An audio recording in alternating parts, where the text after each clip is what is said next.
Alright guys, we have the next two buffs over here on the JP side of things, and I could have sworn this was Gold Caster and Silver Caster, but I saw that it's going to be Cleopatra, and you know, this is a surprise to be sure, but it is a welcome one, because as you guys may know, I have a pretty strong Cleopatra over on the NA side of things, rocking a fat NP3, so please tell me that this buff just guarantees her Imperial privilege. That is all I want from this.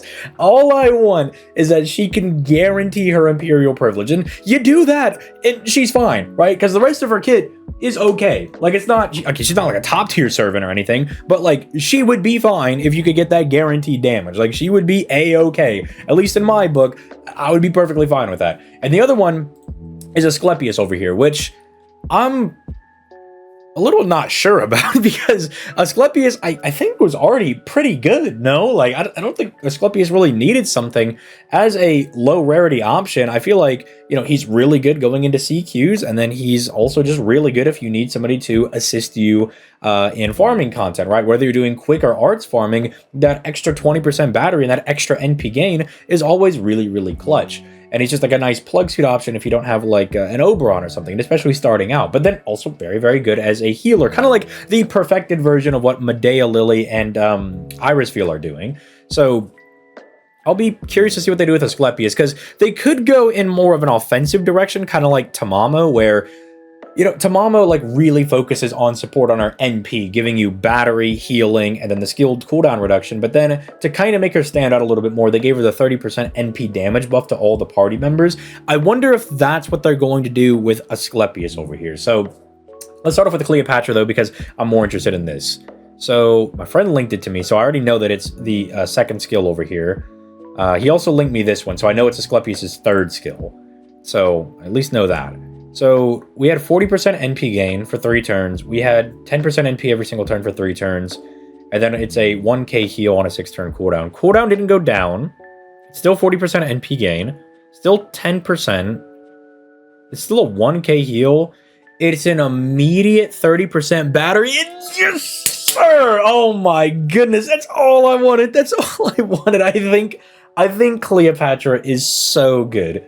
I think, okay, I'm being a little bit hyperbolic. Let me not like throw off newer players. When I say she's so good, I don't mean she's like top, you know, 5 unit in the game or something like that. But I think she is way better because of this. The 30% battery means that you can use her in buster farming setups now.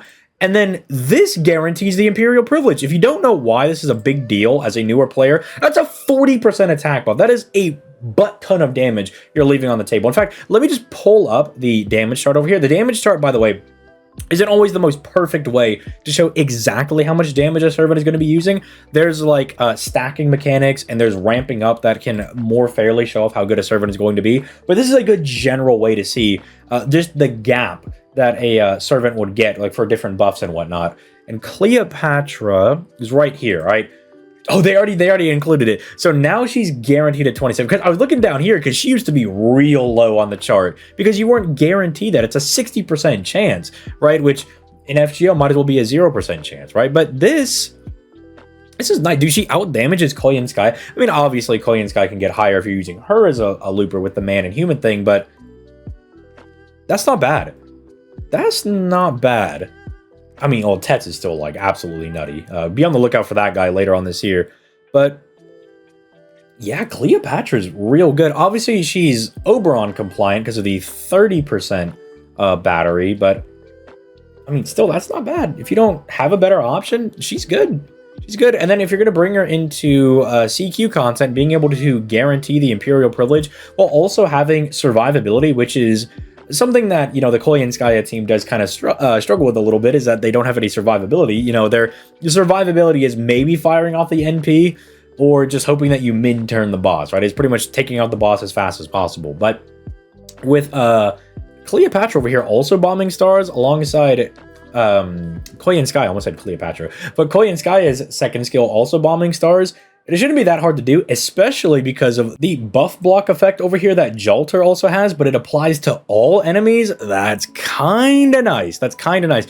Unfortunate that the healing didn't get buffed, so we could kind of more offset this drain over here because, again, with Koyanskaya not being the most, I guess, like tanky setup is, I guess, maybe how I would word it. They're not their most survivability focused, as if you were doing a different setup with like Merlin or something. But, you know, it's still nice that you could just kind of negate all of the things that they're going to throw their way. And then, I mean, obviously having the Buster buff over here is very good. So yeah, Cleopatra, I'm really excited to use this one. More so when it comes to NA, because my Cleopatra on NA is really, really strong.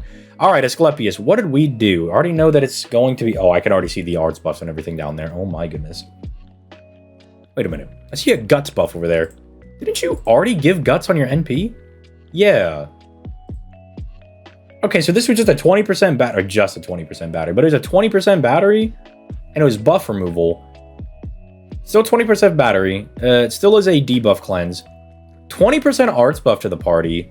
Buff healing rate received by 100%. So just for slower members in the audience that don't get why this is really good, if you would heal for 1,000 HP, now you heal for 2,000% HP. You know, you get a 100% increase. If you were healing for 2,500, 5,000 now. Basically, just think about it as like doubling how much health you get back. Really good. It's why if you've ever used Kiara's third skill, you don't really go at a loss for HP. Because she buffs her healing rate received, you actually go plus on the HP when you fire her NP with the third skill up. And then gives himself a guts. Okay, so this is just for him. That's interesting. I do like that, because one of the things that I've noticed using Asclepius lately is that he's starting to feel a little bit more squishy when I bring him into boss fights, and that sometimes Asclepius can kind of get nay-nayed on by the enemies, and he doesn't really survive long enough to, say, get his NP off or something like that. Giving him a guts, I think, is a very, very strong step in the right direction.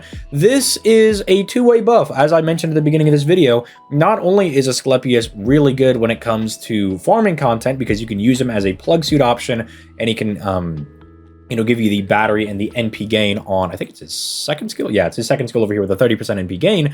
But now you're getting the arts buff as well, which does slant him more in the direction of helping out art servants. It's still good for quick with the battery and the NP gain, but obviously there was an image that I saw the other day on Twitter.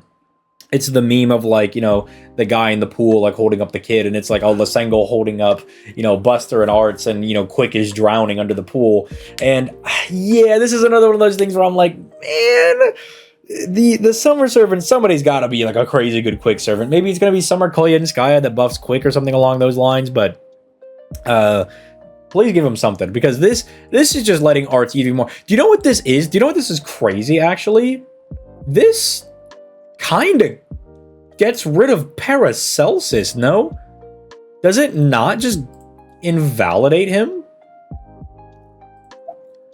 Hold on, man. Because Paracelsus is 50% NP gain, but isn't his also a 20% arts buff?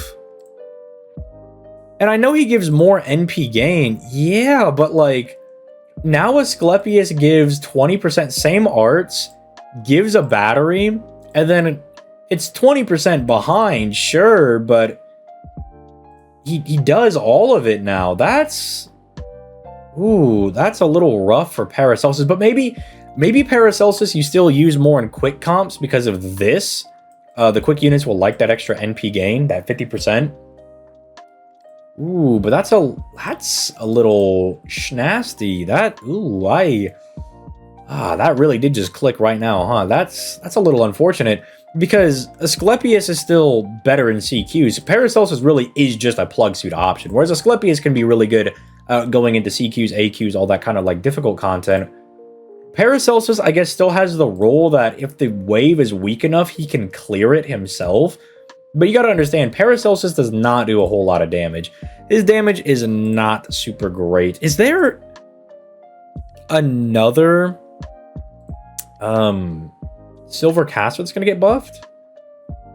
Because I would hope that Paracelsus would get something. Imagine they give him like, oh, he's gonna increase the party's arts and quick performance. It's like, okay, all right, so now he's like the quick version or something like that. But ooh, that's really rough. I have very fond memories of using Paracelsus, because I would do Friend Scotty, my waiver, plus Paracelsus, and that's how I got through the Scotty meta. And wow, it's really rough to see him just kind of get outright replaced fully by Asclepius.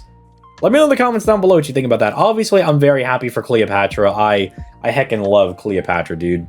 That's when I started jumping back into the game after I lost my first account around the time when Jalter initially released, and I took a little bit of a break because salty because I lost a Jalter account, right? Because my phone exploded. But then I came back in because I was like, dude, this Cleopatra character is like real cute. I'm gonna try to jump back in the game for this character, and then did not get her, but I got Artoria, so win, I guess. But yeah, this one is. I mean, it's very, very good. These are both very strong buffs, as have been all of the buffs that we've been getting this year. But man, rip Paracelsus. But if you enjoyed the video, leave a like, subscribe, all that good stuff. If you're interested in bonus content, I'm actually working on stuff on the Patreon. If you want to go follow that in the description down below, there is a video that actually, as of me making this video right now, because some people in the comments said that they would like me to do more lore style videos, I'm trying something out where I'm ranking and discussing the part 2 of FGO's story, and I'm going to put that up over on the Patreon. So if there's something like that interests you, I'm going to start putting stuff over there and getting ideas for different like patrons to be like, hey man, you know, what do y'all want to see? And hopefully that gives you a good style for how I would discuss like lore videos and like story discussion. So if that interests you, that's going to be going up over there. But if you don't want to do that, just a like on the video, subscribe to the channel. That also helps out more than you know. But with all that being said, I'm going to stop yapping. You guys have a good rest of your day, and I'll catch y'all in the next one. Peace.